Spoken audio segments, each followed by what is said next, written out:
मनुस्मृति महिलाओं के भी उतना ही खिलाफ है जितने शूद्रों के। अब आपको मनुस्मृति से भी प्रॉब्लम है? नहीं नहीं, प्रॉब्लम इसलिए है, अगर आपको ना हो तो आप मुझे बता देना।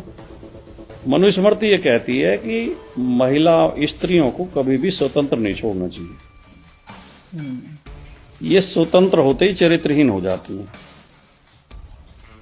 स्त्री को बाल्यावस्था में पिता के अधीन, युवावस्था में पति के अधीन और वृद्धावस्था में पुत्र के अधीन रहना चाहिए। अगर आप इस बात से सहमत हो, आपको इससे आपत्ति ना हो, तो मुझे आप बता दो। बिल्कुल बेकार है सर ये तो बहुत ही और वो ये भी कहती है, वो ये भी कहती है, पत्नी यदि संतान उत्पत्ति ना कर पाए तो पति को हक है कि वो दूसरा विवाह कर ले। ठीक है, लेकिन पति चाहे कोढ़ी हो, दिवालिया हो, नपुंसक हो, जुआरी हो, नशेड़ी हो और पत्नी को रोज पीटता हो, फिर भी उसके लिए देवता है।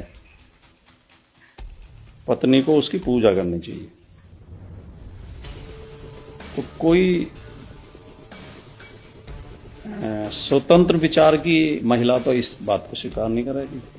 मानसिक गुलाम तो कुछ भी स्वीकार कर लेते हैं। सिर्फ महिला भी नहीं सर, एक पिता भी अपनी बेटी के लिए हाँ, ऐसी चीज स्वीकार नहीं करेगा, एक भाई अपनी बहन के लिए स्वीकार नहीं करेगा। बस ये भी शूद्रों के बारे में वो ये लिखते हैं कि शूद्र का एक ही काम है कि वो बाकी 3 वर्णों की सेवा करे, वो भी निस्वार्थ भाव से, उसके बदले में कुछ मांगे नहीं। अच्छा।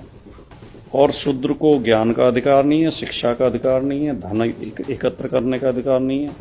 वो फटे पुराने वस्त्र पहने, टूटे फूटे बर्तनों में खाना खाए और उसके मकान कच्चे हों और उसका धन जो है सुअर और गधे हों और गांव के बाहर रहे।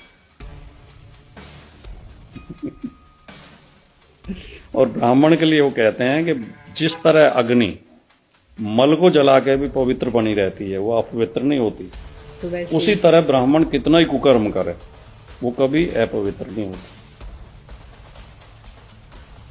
तो ऐसी मनुस्मृति को कौन समर्थन करेगा?